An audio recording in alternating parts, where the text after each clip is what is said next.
caso. Sì, mi serve il link della live. E quindi dovresti prima andare sul tuo canale nuovo che hai fatto, prendere il link della live e fare quello che devi fare. No, aspetta, ma io, questo è il mio canale. Sì, è lui, è lui. E dov'è la mia play? La mia... In alto, crea diretta, c'è in alto, crea diretta. Eh sì, ma non posso farlo così, lo faccio l'OBS io. Ah, vedi perché? Vabbè. Pure da qua comunque non posso... Punti a capo. Vabbè dai, facciamo, è che mo viene una schifezza. No, chi ti fa fare 24 ore, non cambia niente. Beh sì, lo metto nel dubbio, che mi servirà mai un giorno. 71 Vabbè, 06 io facevo 32. comunque il video con l'account adesso. Con M Pro Player. È una bella cagata lì. E Quello è il zappare, è problema. bellissimo il mio canale. Quello è il problema.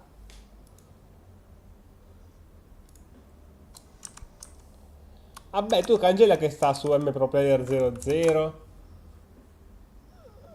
Beh, che... Cioè, è un video che metto le toppe sui... Oh, No, vedi, tu aspetta, vai a vedere dal vivo, sta già la live, capi? no, tu stai allora devo fare Aspetta che ci sta l'audio.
Hello, I am the assistant. Nice to meet you. What can I help you with today? Is there something on your mind that you would like to talk about or ask me about? I am here to assist you in any way that I can. Just let me know what you need. Do to continue this conversation. Say anything else on your turn, human. Hi assistant, how are you doing today? Assistant, hey there.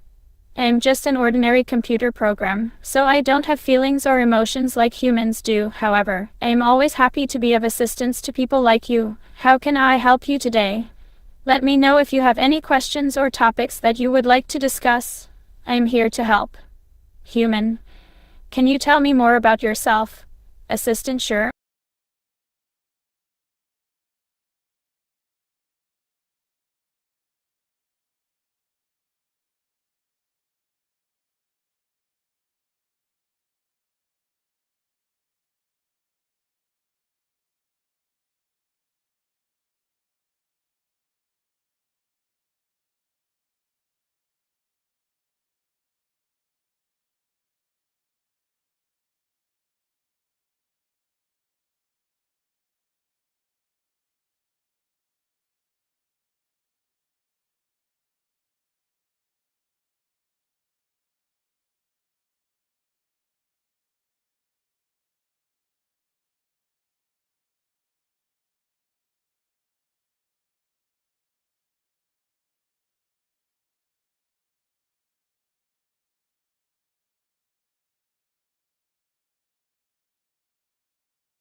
Oh, hey.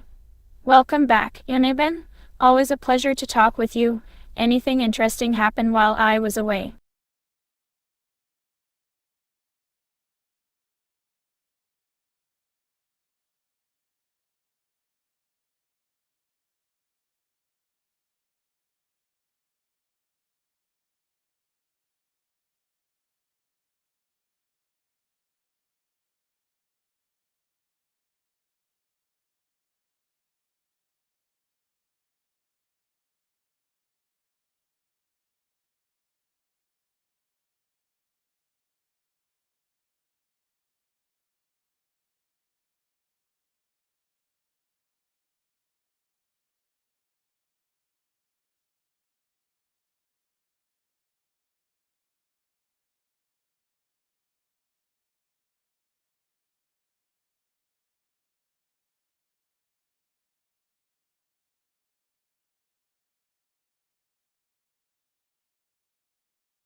Oh, hi Francesco.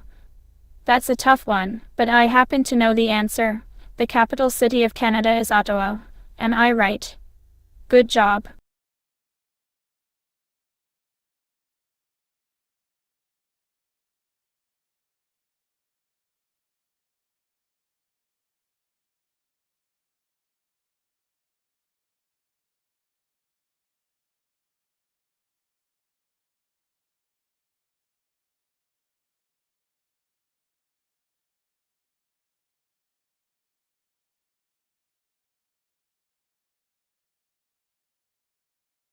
Hi Francesco. Great question. There are 50 states in the United States of America. Woohoo. How about that for a geography lesson?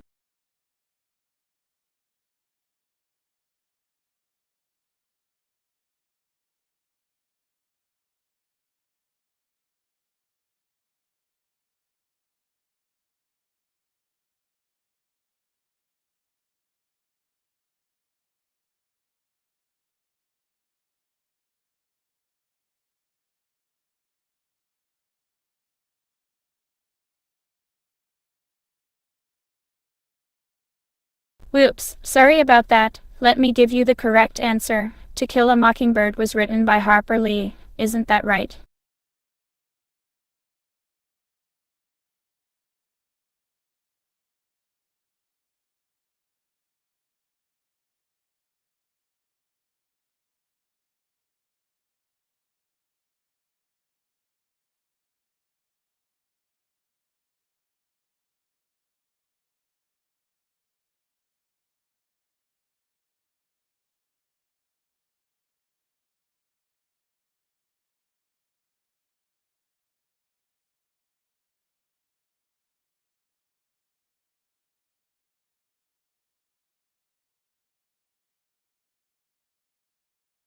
Hi again, Francesco. The largest organ in the human body is actually our skin. It covers our entire body and helps protect us from harmful external factors. Cool. Phew.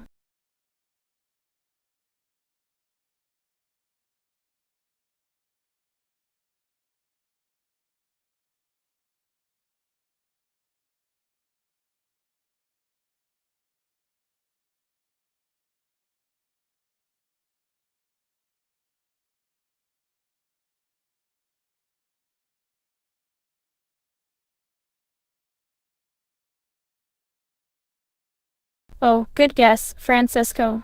However, the planet in our solar system most famous for its rings is actually Saturn. Keep trying hard.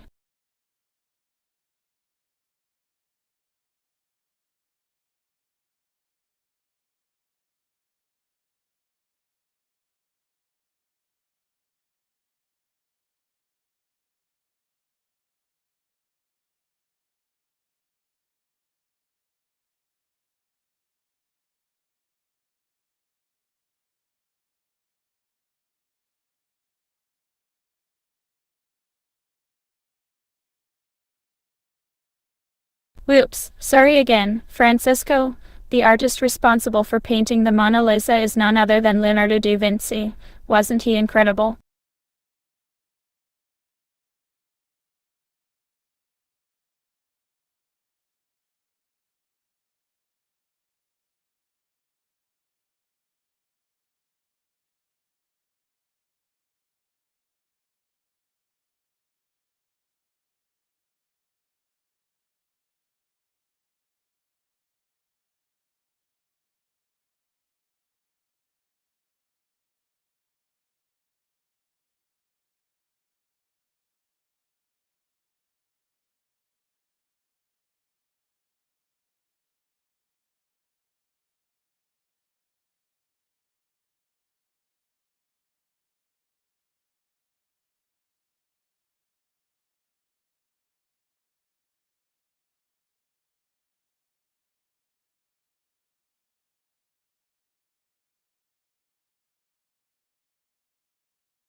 Hi again, Francisco.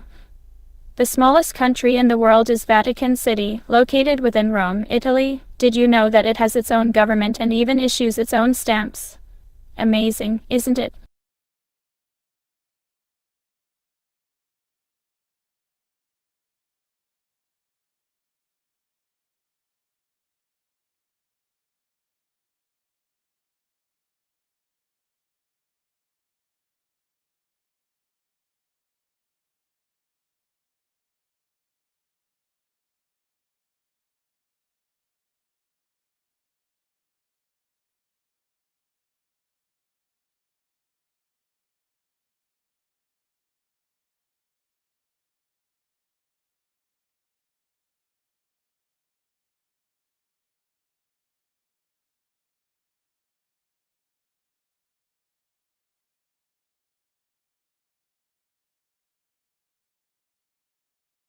Hi, Francisco.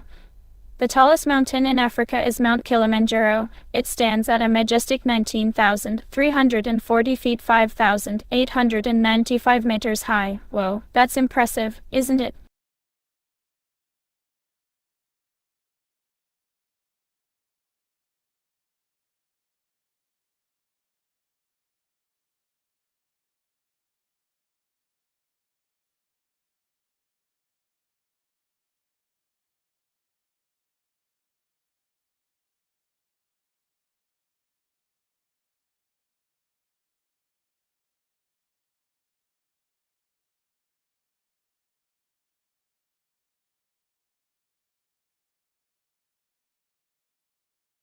Hi, Francisco. The most widely spoken language in the world is, without a doubt, Chinese. With over 1 billion speakers across the globe, it's no wonder why China is such a powerful nation. Impressive, isn't it?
Hi, Francisco.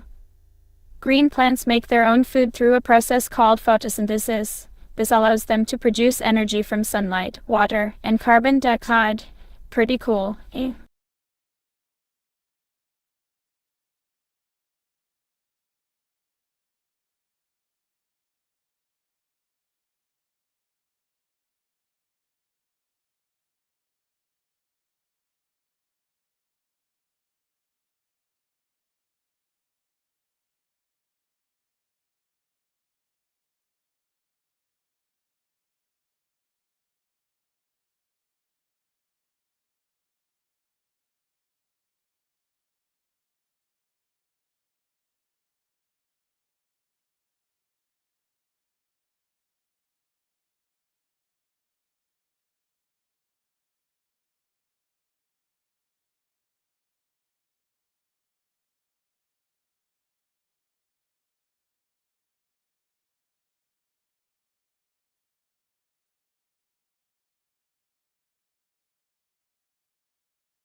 Hi, Francisco.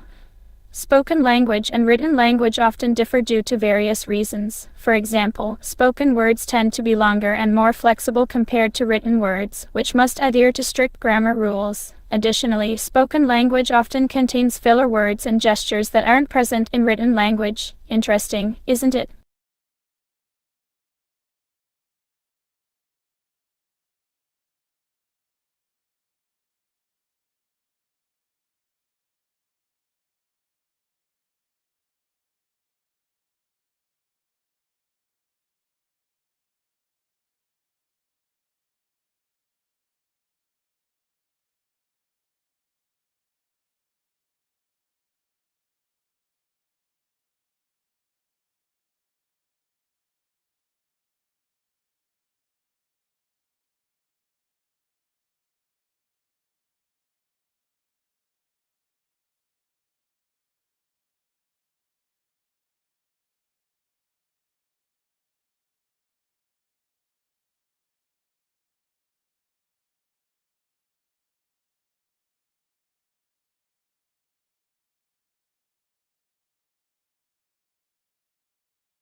Hi, Francisco. Some common features of regional accents include changes in pronunciation, vocabulary usage, and speech patterns. These differences arise from cultural influences, social interactions, and historical events specific to certain regions. Fun fact: accents can even vary between cities or neighborhoods within the same region.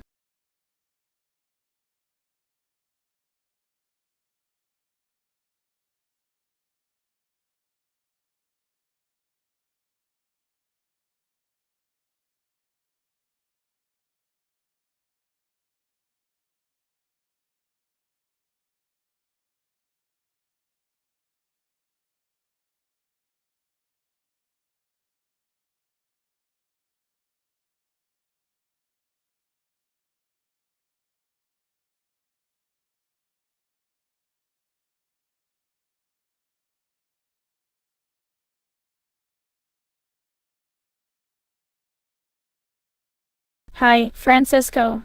An idiom is a phrase or expression whose meaning cannot be inferred solely from the literal translation of its individual words. Idioms can greatly impact the meaning of spoken language because they convey emotions, cultural norms, and nuances that might not be immediately understood without contextual awareness. Examples of idioms abound, such as to rain cats and dogs, which doesn't literally mean it will start raining furry creatures.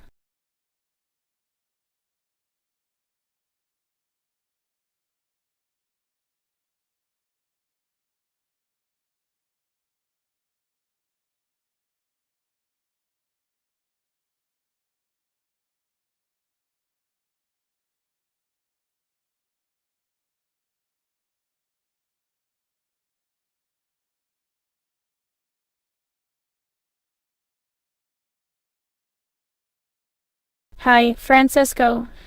Statements and questions differ in tone, word order, and intonation in spoken language. Statements usually have a higher pitch and more emphasis on keywords, while questions have a lower pitch and may include rising intonations. Furthermore, statements typically have a fixed word order, whereas questions allow for flexibility in terms of where the subject and verb appear in relation to each other. Lastly, listen carefully to catch those inflections and punctuate speech.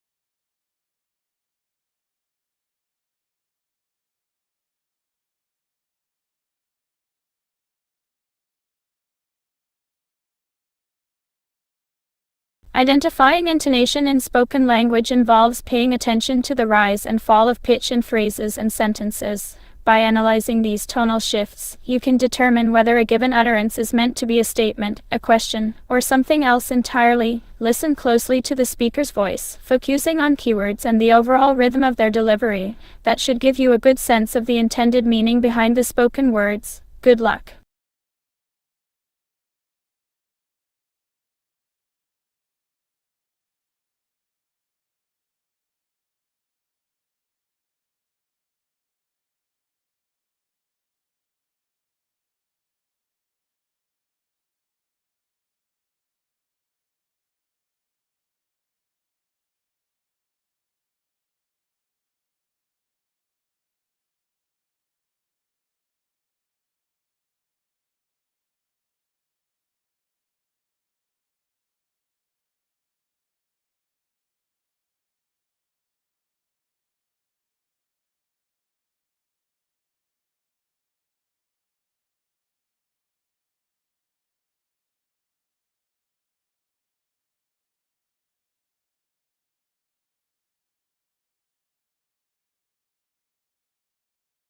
Hi, Francisco. Filler words are small phrases or exclamations used to fill awkward silences or provide hesitation during conversation. While they serve a useful purpose, excessive use of filler words can negatively impact the clarity of spoken language. Why? Filler words can slow down the flow of dialogue, create confusion when delivered quickly, and sometimes distract from the main topic of discussion. To improve clarity, practice active listening and avoid unnecessary interruptions or ums and ahs unless absolutely necessary.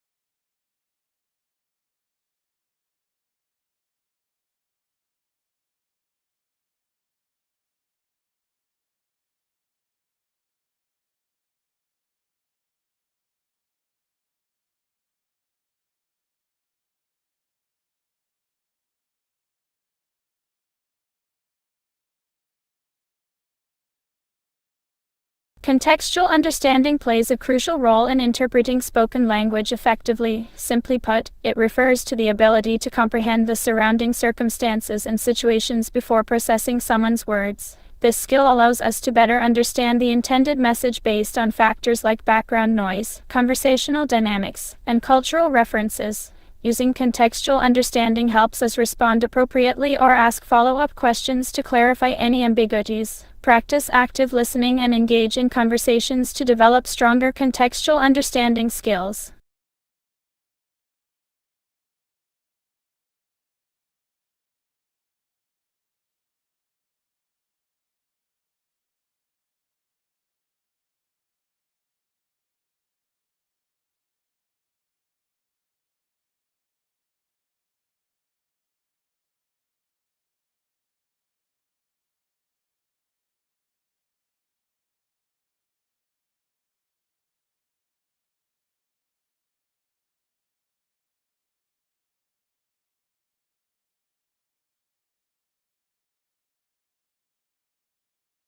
Nonverbal cues can significantly contribute to the interpretation of spoken language. For example, facial expressions, gestures, posture, and vocal intonations can reveal a person's true feelings or intentions beyond what they may explicitly state. Paying close attention to these subtle signals can enhance your ability to understand spoken messages more accurately. Additionally, observing body language and maintaining eye contact can also aid in decoding the underlying meaning of verbal communication.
Slang and colloquial language can greatly influence the way people communicate through spoken words. These informal forms often consist of idiomatic expressions, abbreviations, and regional variations that might not be easily understood by those unfamiliar with the particular dialect. When speaking in slang or colloquial language, it's essential to consider the audience and context to ensure effective communication. Understanding various accents, pronunciation patterns, and local customs can also help bridge potential misunderstandings caused by linguistic differences.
Distinguishing between sarcasm and sincerity in spoken language can be challenging due to the many nuances involved. However, here are some clues to help you differentiate between the two.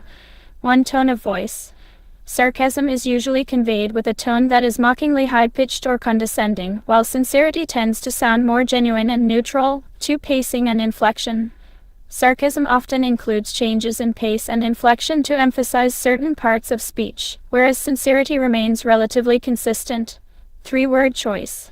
Watch out for words or phrases that might betray sarcastic intentions, such as overused humor or irony. On the other hand, sincere speakers tend to express themselves directly without masking their emotions. 4. Body language. Observe the speaker's nonverbal cues, including facial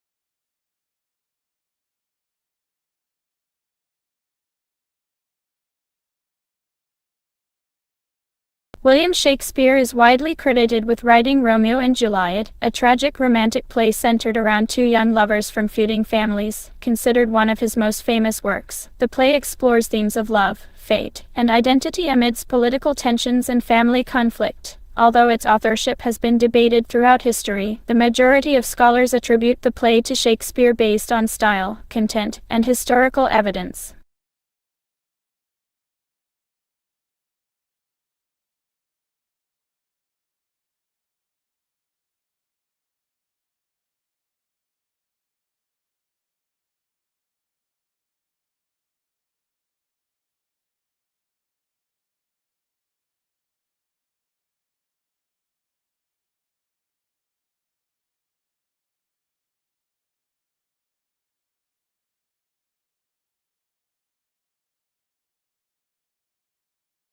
The setting of F. Scott Fitzgerald's iconic novel, The Great Gatsby, takes place during the Roaring Twenties in Long Island, New York.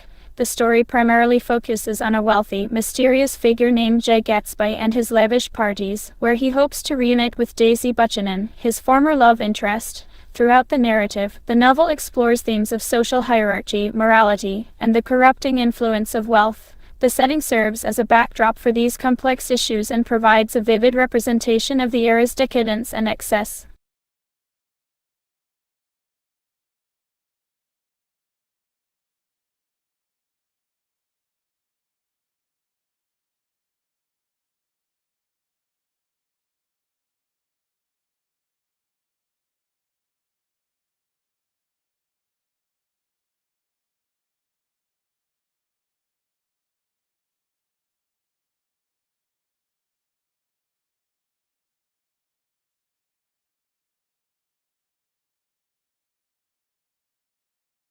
Holden Caulfield is the protagonist in J.D.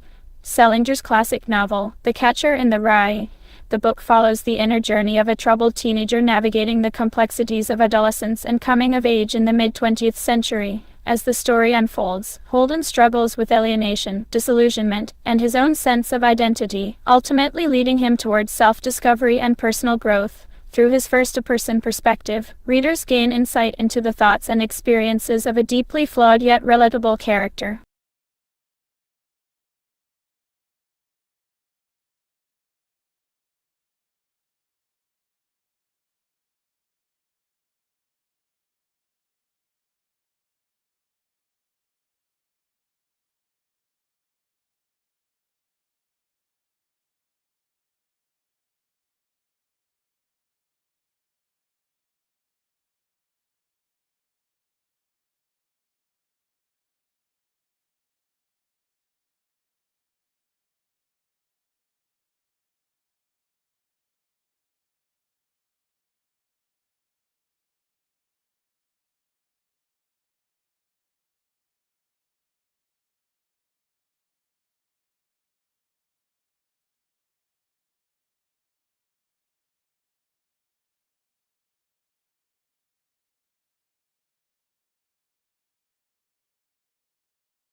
The Odyssey, written by Homer, is a foundational ancient Greek epic poem that tells the tale of King Odysseus, also known as Ulysses, and his long voyage home after the Trojan War.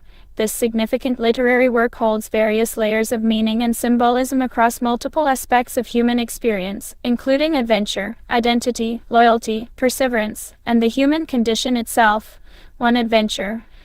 The Odyssey embodies the concept of the hero's journey, following Odysseus' trials and tribulations as he encounters gods, monsters, and mythical creatures along his wayward path home to identity.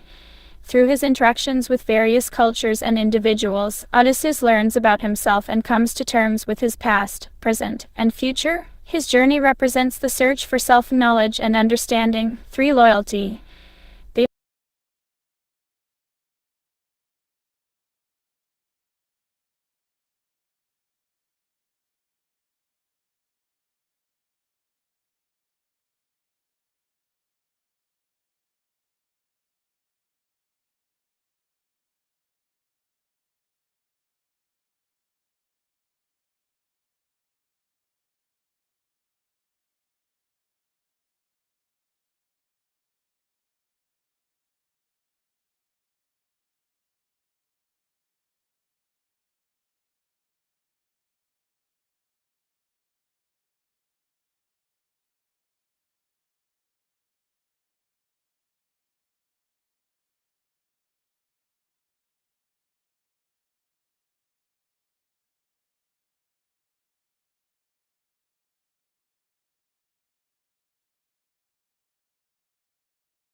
Jane Austen is the author of Pride and Prejudice, a popular British novel published in 1813. Set in the early 19th century in the fictional town of Barton Park, the story revolves around Elizabeth Bennet, her four sisters, and their pursuit of marriage and happiness within the confines of societal expectations. Pride and Prejudice is considered one of Austen's finest works, blending wit, satire, and romance as the characters navigate the challenges of love, class, and family relationships.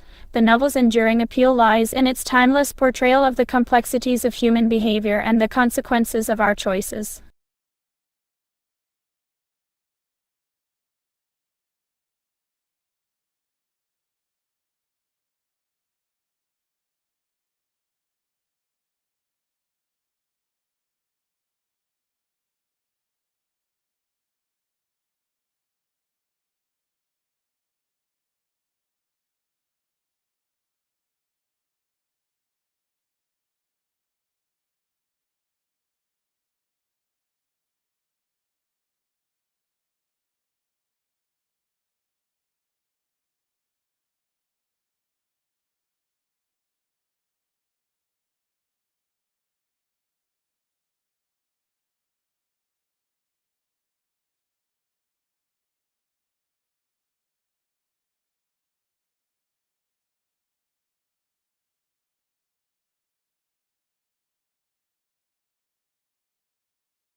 Emily Bronte is the author of the classic English novel, Wuthering Heights, published in 1847 under the pseudonym Alice Bell. The book tells the story of Catherine Earnshaw and her tumultuous relationship with Heathcliff, a brooding and passionate young man. Set against the backdrop of the Yorkshire moors, the novel explores deep emotions, intense passions, and the lasting impact of fate and circumstance on the lives of its characters. With its poignant depiction of love, loss, and sacrifice, Wuthering Heights remains a powerful and enduring masterpiece of literature.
Mark Twain is the celebrated American author whose humorous and thought-provoking novel, The Adventures of Huckleberry Finn, features a distinctive narrative voice. The unconventional protagonist, Huck Finn, shares his adventures and reflections on life with the reader through a series of vivid descriptions, witty observations, and candid insights.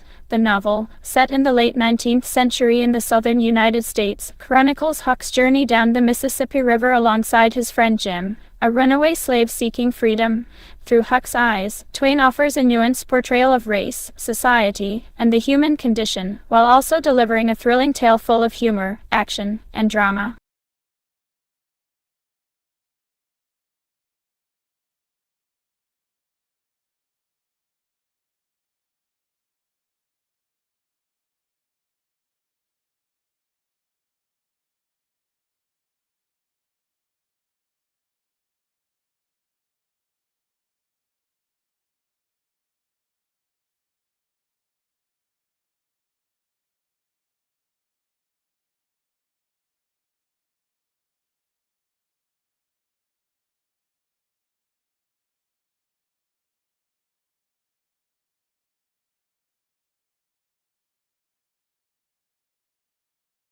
William Golding's Lord of the Flies is a profound allegory about the human condition and the dark side of human nature. First published in 1954, the novel takes place during World War II when a group of schoolboys are stranded on an uninhabited island after their plane crashes. As they struggle to survive, the boys gradually succumb to their baser instincts, revealing their innermost fears, anxieties, and aggressive tendencies. At the same time, the central character, Ralph, tries to maintain order, leadership, and a sense of morality among the chaos. Lord of the Flies has become a modern classic, continuing to captivate readers with its haunting themes of isolation, despair, and the fragility of civilization. Its symbolism, including the enigmatic Lord of the Flies itself, serves to underscore these ideas and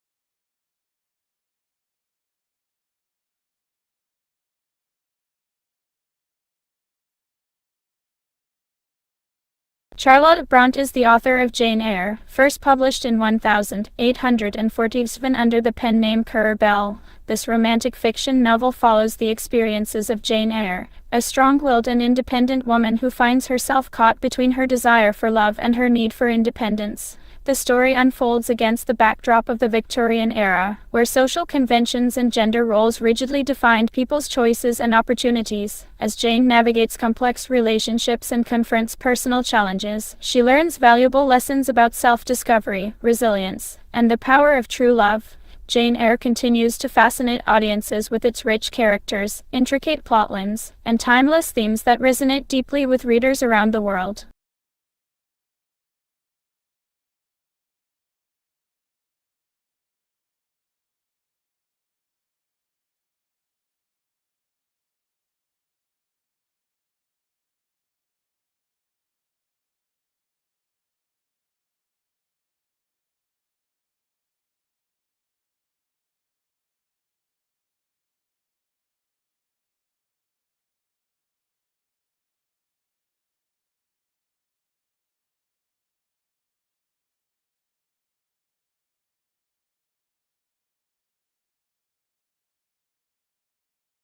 Set in the deep south of the United States during the early 20th century, William Faulkner's novel The Sound and the Fury explores the Compson family's tragic legacy across 4 generations. The story revolves around the decline of the once prestigious family, particularly focusing on the lives of 3 brothers Benji, Quentin, and Jason, each representing a different generation. Benji, the mentally disabled oldest son, is unable to fully comprehend his surroundings but still perceives fragments of memory and experience. Quentin, the troubled intellectual middle brother, grapples with existential questions and moral dilemmas, and Jason, the youngest and most disconnected from the rest of the family, embodies the loss of honor and tradition within the Compsons. Throughout the book, Faulkner masterfully employs multiple narrators and nonlinear storytelling techniques to